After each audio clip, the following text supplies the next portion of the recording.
कोशिका सिद्धांत, जब कोशिका की डिस्कवरी हो गई, रॉबर्ट हुक ने बता दिया, उसके बाद एक कोशिका सिद्धांत दिया गया।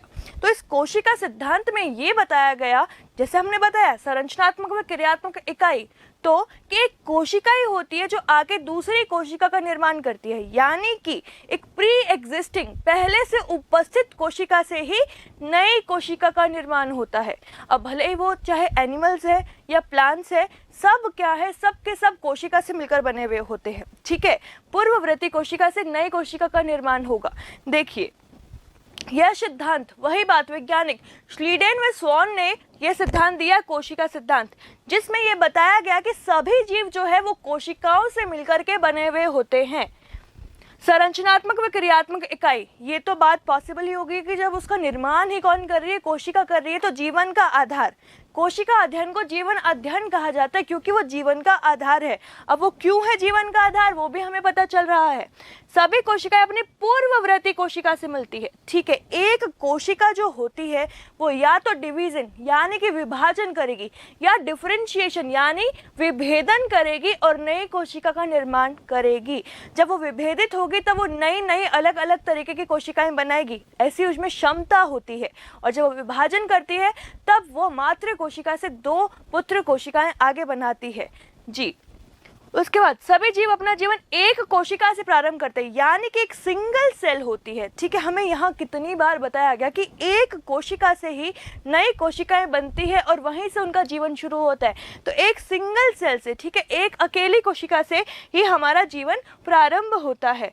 देखिए इस तरीके से कि एक ये कोशिका है वो आगे डिवाइड करके दो नई सेल बना रही है। कैसे, इस डायग्राम में दिखाया गया है कि एक कोशिका है, ये मात्र कोशिका है, इसमें धीरे धीरे दीर्घीकरण शुरू होता है। ठीक है, ये जो इसके अंदर डार्क है, ये क्या है, इसका जेनेटिक मटेरियल है, ये इसका जेनेटिक मटेरियल है।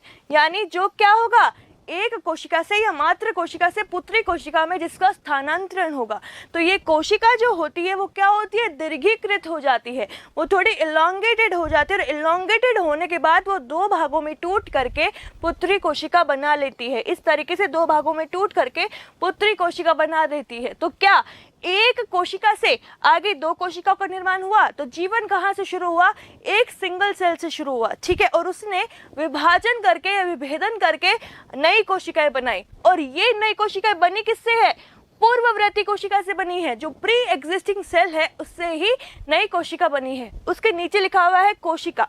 देखिए एक कोशिका, ठीक है, वो नई कोशिका बना रही है। कोशिकाओं का समूह मिलके क्या बनाता है, उत्तक बनाता है। उत्तक का समूह मिलके क्या बनाता है, अंग बनाता है। वह अंगों का समूह मिलके क्या बनाएगा, अंग तंत्र बनाएगा, जिससे पूरा का पूरा ऑर्गेनिज्म बन जाएगा। देखिए कोशिका का पॉलीमराइजेशन हमने किया, यानी कि बहुत सारी कोशिकाएं मिलके क्या बनाती है, उत्तक बनाती है। फिर बहुत सारे उत्तक मिलके क्या बनाते हैं, अंग बनाते हैं। वे बहुत सारे अंग मिलके क्या बनाते हैं, अंग तंत्र, और अंग तंत्र से ही क्या होता है, पूरे के पूरे नए जीव का निर्माण हो जाता है। ठीक है, अब वो जीव चाहे प्लांट हो चाहे एनिमल हो, सब में क्या है, इसी तरीके से काम होता है। अब नेक्स्ट हमारा आता है गोल्जी बॉडी। तो जैसे अंतःद्रव्य जालिका है वो बेस्ट फ्रेंड होती है किसकी, गोल्जी बॉडी की। यानी कि ये दोनों जब कोई भी फंक्शन करेगी, कार्य करेगी, तो वो दोनों क्या है, आपस में रिलेटेड होंगे।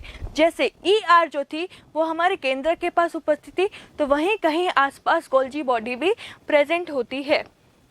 तो केंद्र के समीप एक चपटी नालिकाकार उपक्रम या समूह क्या है, गोल्जी एपरेटस है या फिर गोल्जी बॉडी है। वही बात आ गई केंद्र के समीप, जैसे ER केंद्र के समीप थी वैसे ही गोल्जी बॉडी भी केंद्र के समीप ही उपस्थित होता है। अब इसका कार्य क्या है कि जो हमारा गोल्जी बॉडी होता है वो स्रावी अंग है, यानी कि प्रोटीन सिक्रेशन में, प्रोटीन टारगेटिंग में या सिक्वेंसिंग में क्या काम करता है, हमारा गोल्जी बॉडी काम करता है। उसके अलावा ये लाइसोसोम व पेरोक्सिसोम भी बनाता है। लाइसोसोम क्या है, ये भी कोशिकांग है, और पेरोक्सिसोम भी एक कोशिकांग है। तो इन कोशिकांगों के निर्माण के अंदर भी गोल्जी बॉडी एक इम्पॉर्टेंट रोल प्ले करता है। देखिए इस तरीके से कुछ इसका डायग्राम होता है, कितना बड़ा है, तभी तो इसको उपक्रम या कॉम्प्लेक्स बोला गया है, क्योंकि यहाँ पे बहुत सारी फेसेस होती हैं। सिस्टर्नी है, सिस फेस है, ठीक है, ट्रांस फेस है, और यहाँ पे सिक्रेटरी वेसिकल है। जब इसको शुरुआत में बोल दिया कि स्रावी अंग है, यानी कि किसी चीज़ का श्रवण ये करेगा, और किसका करेगा, प्रोटीन का। तो प्रोटीन टारगेटिंग का काम करता है कौन?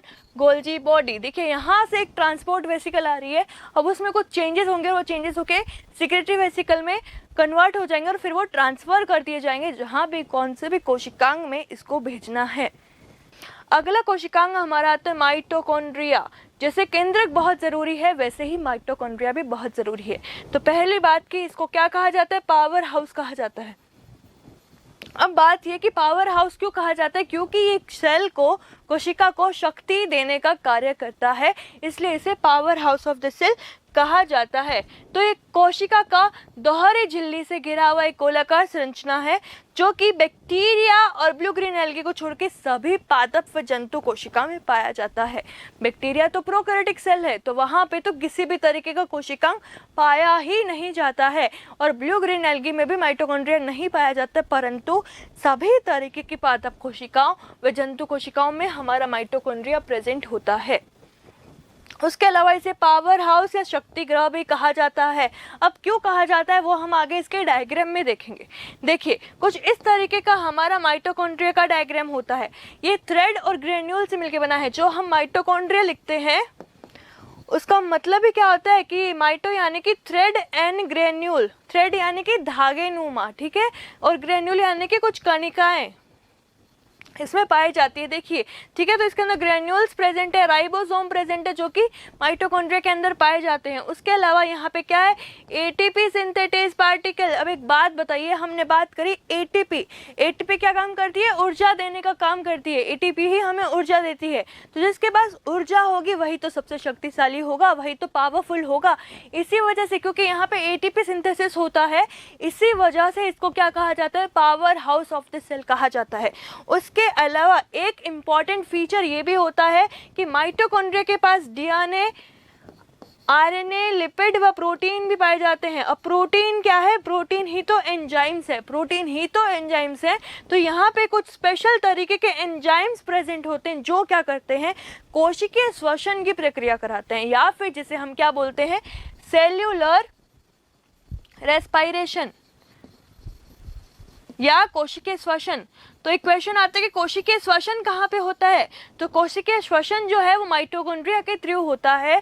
तो यहाँ पे कोशिकीय श्वसन होता है जिससे क्या होता है? एनर्जी बनती है, एटीपी बनती है, और माइटोकॉन्ड्रिया को powerhouse of the cell कहा जाता है। पूरी क्लासेस देखने के लिए अभी डाउनलोड करें परिष्कार वर्ल्ड ऐप।